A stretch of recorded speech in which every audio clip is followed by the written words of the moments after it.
میں ہوں ایلف۔ اگر آپ کو ہماری بنائی ہوئی ویڈیوز اچھی لگی تو ہمارے چینل کو لائک، سبسکرائب اور ہاں کمنٹ کرنا بالکل مت بھولیے گا۔ شہزادی فاریہ کے بال ہمیشہ سے الجھے ہوئے تھے، اور صرف الجھے ہوئے ہی نہیں تھے بلکہ ان میں ہاتھ بھی نہیں جاتا تھا۔ جب کوئی اس کے بالوں کو سنوارنے کی کوشش کرتا تو یوں لگتا جیسے ہاتھ کسی اندیکھی دیوار سے ٹکرا کر رک گیا ہو۔ کنگھی چلتی ہی نہیں تھی، تیل لگانے کی کوشش کی جاتی مگر وہ بالوں پر ٹکنے کے بجائے نیچے گر جاتا، یہاں تک کہ ہوا بھی اس کے بالوں کو نہیں ہلا سکتی تھی۔ یہ بال ہے یا کوئی جادوئی ڈال؟ نوکرانیاں حیران رہ جاتی۔ الجھے ہوئے بالوں کی وجہ سے فاریہ کی زندگی مشکل ہو چکی تھی۔ تاج پہننا ہو تو وہ سر پر سیدھا بیٹھتا ہی نہیں تھا۔ کسی تقریب میں جانا ہو تو لوگ پہلے بالوں کو گونجتے پھر شہزادی کو۔ کبھی کسی کی انگلی اس کے بالوں میں پھنس جاتی اور باہر نکلنے کا نام نہ لیتی۔ بس اب تو میں تنگ آ چکی ہوں، شہزادی ایک دن چلا کر بولی۔ آخر میرے بال عام لوگوں کی طرح کیوں نہیں ہو سکتے؟ جب بات حد سے بڑھ گئی تو بادشاہ سلامت نے شاہی مشیر بلائے۔ کسی نے کہا یہ ضرور کسی پرانی بد دعا کا اثر ہے۔ دوسرے نے مشورہ دیا ہو سکتا ہے شہزادی خواب میں الٹے لٹک کر سوتی ہو۔ ایک عقل مند وزیر بولا یہ کوئی پر اسرار معاملہ ہے، ہمیں اس کا پتہ لگانا ہوگا۔ ایک دن محل کے ایک چھوٹے خادم نے ہمت کر کے شہزادی کے بالوں کا راز جاننے کی کوشش کی۔ اس نے شہزادی کے بال غور سے دیکھے، قریب جا کر سانس لی اور پھر چیخ مار دی، حضور یہ تو عام بال نہیں، یہ تو… بادشاہ، وزیر، ملکہ اور پورا دربار چونک گیا۔ آخر شہزادی فاریہ کے الجھے بالوں کا راز ہے کیا؟ محل کے چھوٹے خادم کی چیخ نے پورے دربار کو ہلا کر رکھ دیا۔ بادشاہ سلامت اپنی نشست سے کھڑے ہو گئے، وزیروں نے اپنی ٹوپیاں سنبھالیں اور ملکہ کی آنکھیں حیرت سے پھیل گئیں۔ بولو، کیا دیکھا تم نے؟ بادشاہ نے پوچھا۔ خادم کانپتے ہوئے بولا، حضور، شہزادی کے بال یہ بال نہیں ہیں بلکہ ایک ناقابل یقین راز ہیں، یہ جال ہے۔ کیا؟ پورا دربار ایک ساتھ چلایا۔ خادم گھبرا کر پیچھے ہٹ گیا مگر پھر ہمت کر کے بولا، جی بالکل، یہ عام بال نہیں بلکہ ایک انتہائی باریک نادیدہ جال ہے جو ہمیشہ الجھا رہتا ہے۔ شہزادی فاریہ حیرت سے بولی، تو کیا میرے سر پر مکڑی کا جال ہے؟ نہیں، یہ جال کسی مکڑی کا نہیں بلکہ اب کی بار وزیر نے دہل دیا، بلکہ کیا؟ پوری بات بتاؤ۔ خادم نے کانپتی آواز میں بتایا کہ جب اس نے شہزادی کے بالوں کو غور سے دیکھا تو اسے یوں لگا جیسے ان میں چھوٹے چھوٹے دھاگے حرکت کر رہے ہوں، جیسے کسی نے ان کے بالوں کو گرہوں میں باندھ دیا ہو۔ یہ بات سن کر شہزادی فاریہ کی ہنسی نکل گئی۔ ارے میرے سر پر کوئی دھاگے باندھ کر گیا ہے، مزاحیہ باتیں نہ کرو۔ مگر وزیر سنجیدہ تھے، ہمیں اس بات کا پتہ لگانا ہوگا کہ یہ جال کیسے اور کیوں بنی۔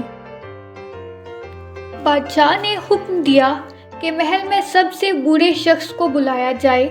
وہ محل کا پرانا مالی تھا جو 100 سال کا ہو چکا تھا مگر آج بھی بادشاہ کے درختوں کو پانی دیتا تھا۔ مالی نے جیسے ہی فاریہ کے بال دیکھے وہ فوراً پہچان گیا، یہ جال، یہ عام جال نہیں، یہ آپ کی پردادی ملکہ زینب کے بالوں میں بھی تھا۔ کیا؟ اب کی بار شہزادی، بادشاہ اور پوری رعایا حیران رہ گئی۔ بادشاہ نے فوراً پوچھا، یہ کیسے ممکن ہے؟ مالی نے ایک لمبی سانس لی اور کہا، یہ ایک راز ہے جو نسل در نسل صرف شاہی خاندان کی لڑکیوں میں منتقل ہوتا ہے۔ یہ سنتے ہی شہزادی فاریہ کے ذہن میں ایک سوال آیا، لیکن پردادی کے بال تو الجھے نہیں تھے۔ مالی نے ایک پراسرار مسکراہٹ کے ساتھ کہا، یہ تب تک نہیں الجھے تھے جب تک کیا؟ سب نے ایک ساتھ پوچھا۔ مالی نے سر جھکا کر بولا، جب تک کوئی حقیقت سے دور نہ بھاگے۔ شہزادی فاریہ کا دماغ چکرانے لگا۔ مالی کی باتیں سن کر پورے دربار پر خاموشی چھا گئی۔ یہ سب حقیقت سے بھاگنے کا نتیجہ ہے، مگر میں نے ایسا کیا کیا؟ فاریہ حیران رہ گئی۔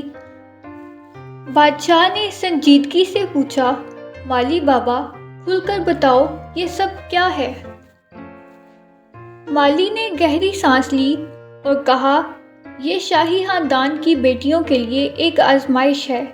اگر وہ اپنی زندگی کی کسی اہم سچائی کو نظر انداز کریں تو ان کے بال الجھ جاتے ہیں، جیسے کہ وہ خود الجھاؤ کا شکار ہوں۔ شہزادی نے غور کرنا شروع کیا، میں نے کس حقیقت سے منہ موڑا ہے؟ میں نے کیا نظر انداز کیا ہے؟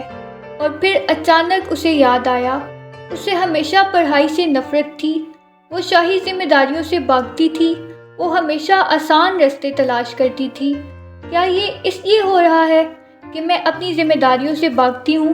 شہزادی نے حیرانی سے کہا۔ ہاں شہزادی، مالی نے مسکراتے ہوئے کہا، یہ تبھی ختم ہوں گے جب تم خود کو بدلنے کا فیصلہ کرو گی۔ یہ سن کر دربار میں ایک ہلچل مچ گئی۔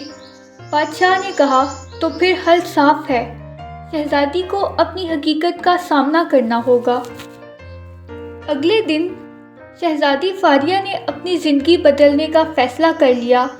اس نے شاہی کتابیں پڑھنی شروع کی، محل کے معاملات میں دلچسپی لینا شروع کی، اپنی ذمہ داریوں کو سمجھنے لگی، ہر چیز سے بھاگنے کے بجائے مسائل کا سامنا کرنے لگی۔ اور پھر ہفتوں بعد جب شہزادی آئینے کے سامنے کھڑی ہوئی تو اس نے حیرت سے دیکھا کہ بال سیدھے ہونے لگے۔ پہلے دن کچھ الجھنیں ختم ہوئیں، دوسرے دن کنگھی آسانی سے چلنے لگی، تیسرے دن بال نرم اور چمکدار ہونے لگے، اور ایک دن جب شہزادی نے خود کو مکمل طور پر بدل لیا تو اس کے بال عام لوگوں کی طرح ہو گئے۔ پورے محل میں خوشی کی لہر دوڑ گئی۔ ہماری شہزادی فاریہ نے خود کو بدل کر اپنے الجھے بالوں کا راز کھول دیا۔ بادشاہ نے جشن کا اعلان کر دیا اور اس دن کو سچائی کا دن کہا جانے لگا۔ جب درباریوں نے خادم سے پوچھا، تمہیں کیسے پتہ چلا کہ بالوں میں جال ہے؟ تو وہ شرما کر بولا، اصل میں نے غلطی سے شہزادی کے بالوں میں ہاتھ ڈال دیا تھا، وہ پھنس گئے۔ سب داڑیں مار کر پھر ہنسنے لگے۔ اگر زندگی میں الجھنیں ہیں تو ان کا حل حقیقت سے بھاگنے میں نہیں، بلکہ ان کا سامنا کرنے میں ہے۔